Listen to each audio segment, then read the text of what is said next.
Hey, it's Sam, and today we are looking at part three of how to nurture admiration in the relationship with your spouse. And one of the things we've been talking about for part one and part two was just the idea of contempt.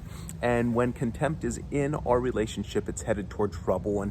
And kind of just recapping what we said about contempt is that it's really looking down on the other. And this can be displayed with maybe just rolling your eyes, with sarcasm, mean humor, mimicking or mocking. When we have these sorts of attitudes in our relationship, it's really dangerous and it's heading toward trouble. And so what we've been talking about is how can we overcome contempt by nurturing admiration and fondness and desire for our spouse.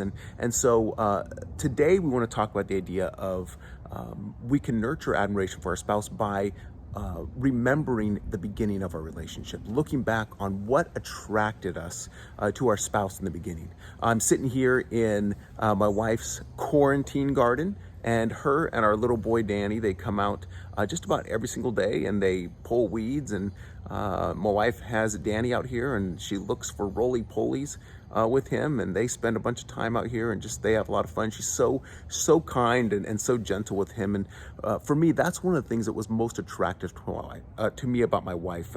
On top of her being cute and super sexy, was that she was super kind, super gentle toward everyone. And that's something that she still has in her life. And that's something that's still attractive to me. So one of the ways that we can nurture admiration is by looking back at what originally attracted you to your spouse. Because there's some reason that you were in a relationship with them. There's some reason that you married them. There was something about them that was attractive to you, and looking back and saying, here's what really attracted me to you. Another way to look back at that is even to maybe even recount your dating relationship, how you met, how did the two of you get to know each other, and even just having a conversation and even laughing about that or talking about that or reminiscing about that. Maybe it's something you even want to share with your kids.